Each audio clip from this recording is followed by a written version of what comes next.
নমস্কার বন্ধুরা, আজকে আমি আবারও চলে এসেছি আপনাদের জন্য একটা দারুণ স্বাদের রেসিপি নিয়ে। দেখুন, লোটে মাছ নুন হলুদ তেল দিয়ে একটু মেখে রেখেছি, আলু একটু ভেজে রেখেছি, আদা গ্রেট করে রেখেছি, টমেটো কুচিয়ে রেখেছি, পেঁয়াজ আর রসুন কুচিয়ে রেখেছি।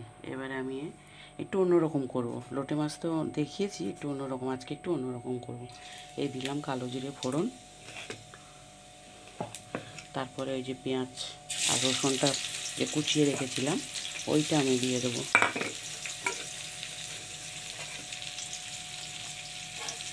দিয়ে দিলাম পেঁয়াজ আর রসুন কুচি।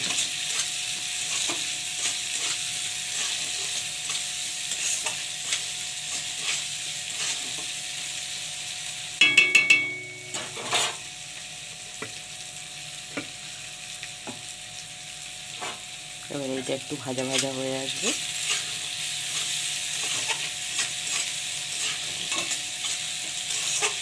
তারপরে আমি এর মধ্যে দেবো টমেটো, আদা দিয়ে দেবো। এবারে আমি দিয়ে দিচ্ছি আদাটা রেখেছিলাম গ্রেট করে, আদাটা দিয়ে দিলাম।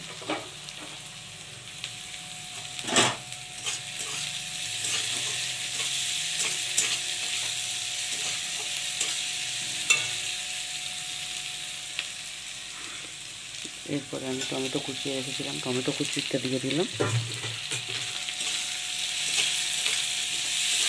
এবার সবগুলোকে দিয়ে একটু ভাজা ভাজা করে নেব। দিয়ে তারপরে এর মধ্যে আমি দেবো একে একে হলুদ, লঙ্কা আর মশলা তো আগে দিয়ে রেখেছি, আর কোনো মশলা এর মধ্যে দেবো না। এর মধ্যে আর কোনো মশলা অ্যাড করবো না। তারপরে আমি লোটে মাছটা দেবো। লোটে মাছটা ফুটে গেলে তারপরে আমি আলুগুলো লাস্টে দেবো। বন্ধুরা, আমি মশলাটার মধ্যে মশলাটা কষিয়ে নিয়েছি। দেখুন, মশলাটার মধ্যে লোটে মাছগুলো ঢেলে দিয়েছি।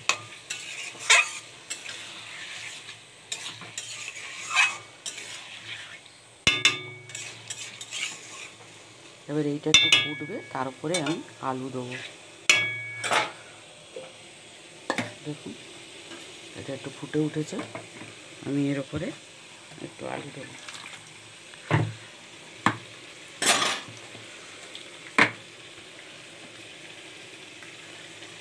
ভেজে রাখা আলুগুলো দেবো।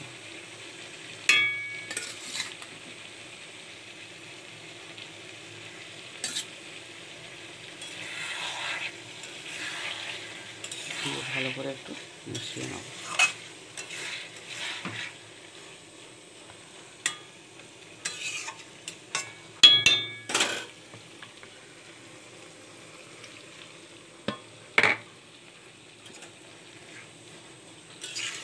দেখুন,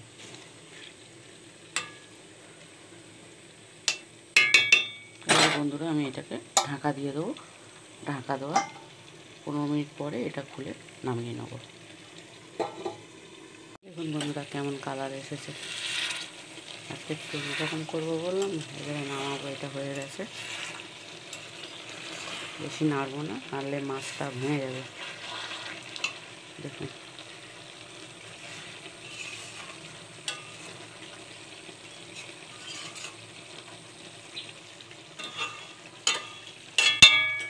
কত সুন্দর কালার এসছে।